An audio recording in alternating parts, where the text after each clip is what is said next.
Est-ce que vous savez ce que c'est que la citoyenneté? Je pense qu'on a chacun un petit peu sa propre définition. D'être ensemble. Les gens, enfin ce qui nous entoure. Les habitants. Sécurité. Le respect que chacun doit avoir envers les autres, quoi, aussi.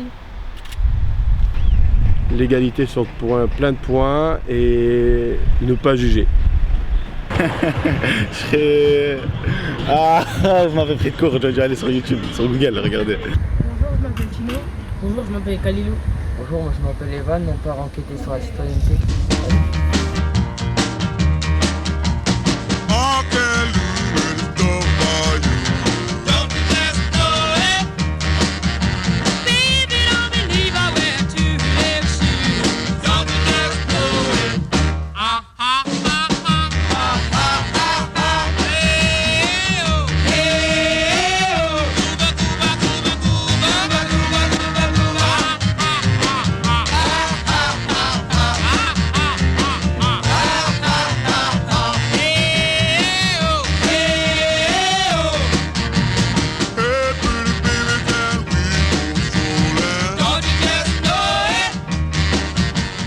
Non, la citoyenneté, c'est, comme il a dit, c'est un ensemble de choses qui fait qu'on se retrouve au sein d'un groupe. Enfin, pour moi, ça c'est ma définition.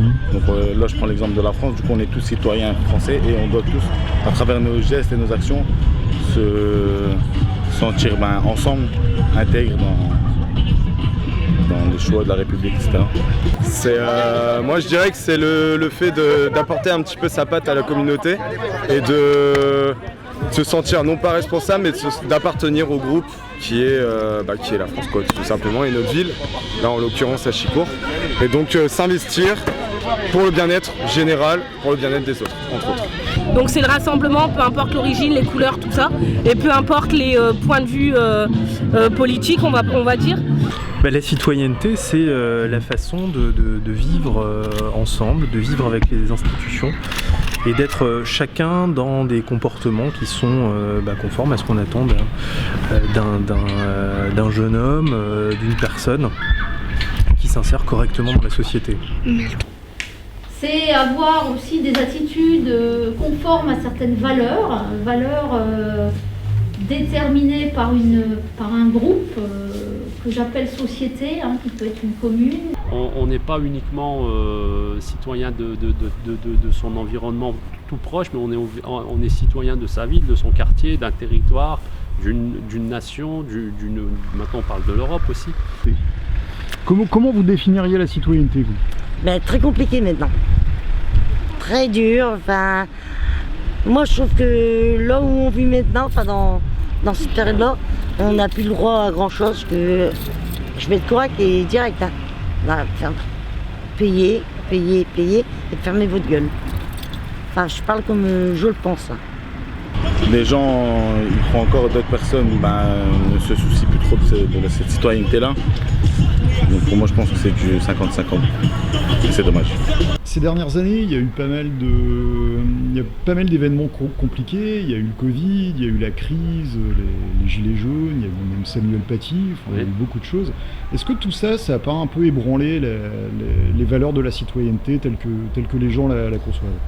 Alors c'est vrai qu'il y a ça peut interpeller, ça peut émettre des débats aussi au sein de nos structures, les structures comme les nôtres.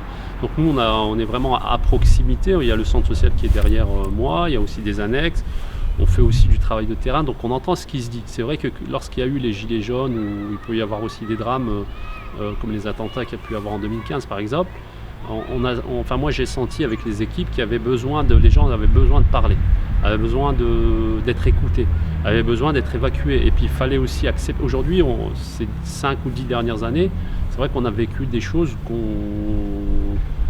personne n'a vécu, les attentats, aussi le Covid. Qui aurait imaginé qu'une crise sanitaire mondiale aurait pu impacter la vie des uns et des autres. Donc c'est vrai que je pense qu'il y a encore un travail à faire aussi de proximité, on met plus dans le domaine médical et puis peut-être une intervention avec des psychologues si besoin en est, et puis après d'autres personnes aussi, comment on s'adapte face à toutes ces crises.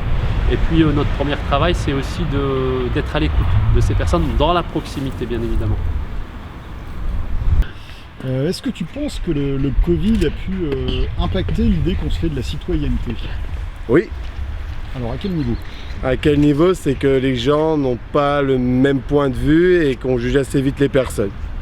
Par exemple, des gens qui, pour eux, pensent que la façon qu'a été fait les choses, qu'il faut se vacciner obligatoirement pour sortir de Covid, c'est leur point de vue, mais ils vont juger les personnes qui ont l'idée de ne pas se vacciner parce qu'ils n'ont pas la même idée qu'eux en fait. Il y en a qui ne vont pas vouloir se vacciner par peur, ce qui est compréhensible. Il y en a qui ne veulent pas se vacciner, et il y en a qui veulent se vacciner pour retrouver une vraie vie. Et quels sont les droits et les devoirs d'un citoyen? Le premier devoir d'abord, c'est de respecter les lois, de respecter les règles de vie en société, d'être poli, de respecter tout le monde. Et les droits, c'est ceux qui sont reconnus à chacun, c'est-à-dire le fait de jouir de sa liberté, de l'égalité, et puis de faire tout ça dans une forme de fraternité qui soit conforme aux règles de la République. Respecter publique, entre nous les lois. On a des droits en tant que citoyen, mais on a aussi beaucoup de devoirs. Et je pense qu'il faut un équilibre pour être citoyen entre ce que j'ai envie de faire pour les autres, ce que je peux faire en fonction des droits qui me sont attribués. Et puis, pour moi, citoyenneté, c'est participer ensemble à une vie collective avec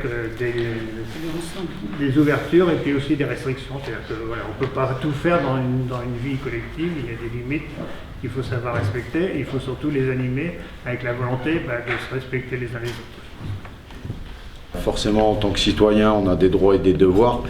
Et quand on ne les respecte pas, forcément, on peut avoir des sanctions. Donc là, on a vu différentes situations. Donc d'autres pour violence ou escroquerie. Et on a pu voir que forcément, par rapport aux faits, la sanction peut être différente. Après, nous avons pu voir la composition d'un tribunal avec le procureur, les avocats et le président. Et de là, ça nous a fait aussi découvrir que il faut respecter chaque personne et chaque loi afin de nous empêcher de passer devant le tribunal. Et j'espère que ça a sensibilisé les jeunes et que ça ne leur a pas donné envie de devoir se défendre face à un président et d'éviter de faire un minimum de bêtises. Et après, ce qui a été aussi enrichissant, c'est que ça a été une découverte pour plusieurs personnes, la participation à l'audience, et j'en garde un bon souvenir. Et on a pu voir aussi le travail des avocats et le travail de ses confrères aussi, et qu'on aura peut-être l'occasion d'y retourner et d'avoir d'autres histoires pour pouvoir justement y participer à une nouvelle audience. Qu'est-ce que tu as le plus retenu, ou qu'est-ce que tu en ressors après ta participation à l'audience du tribunal? Que je ne veux pas finir comme eux devant la juge, être accusé pour des faits. J'ai ressenti qu'il y avait 3 sanctions, que c'était la première fois que je voyais un tribunal, qu'un tribunal c'est vraiment grand, qu'il pose beaucoup de questions. Après, j'ai aussi vu qu'il y avait les avocats qui intervenaient beaucoup de fois pour essayer de les témoigner, et que le président de la séance ne parlait vraiment pas beaucoup. Voilà, ce que j'ai pensé, c'est que déjà, je ne savais pas comment était constitué un tribunal. Et de par cette sortie, j'ai pu découvrir les différents acteurs. Et mon ressenti, c'est que j'aimerais pas être à la place des personnes qui ont été jugées aujourd'hui. C'est quand même quelque chose d'assez difficile à vivre. Et du coup, j'espère ne jamais avoir affaire à la justice. Selon vous, est-ce que les jeunes comprennent la citoyenneté? Est-ce qu'ils y croient? Est-ce qu'ils comprennent? Je pense. Est-ce qu'ils y croient? Je pense que ça dépend où ils se situent un peu dans leur projet de vie, on va dire. S'ils sont un petit peu à la dérive, je pense qu'ils peuvent facilement se laisser dériver un peu là où il ne faut pas ou influencer.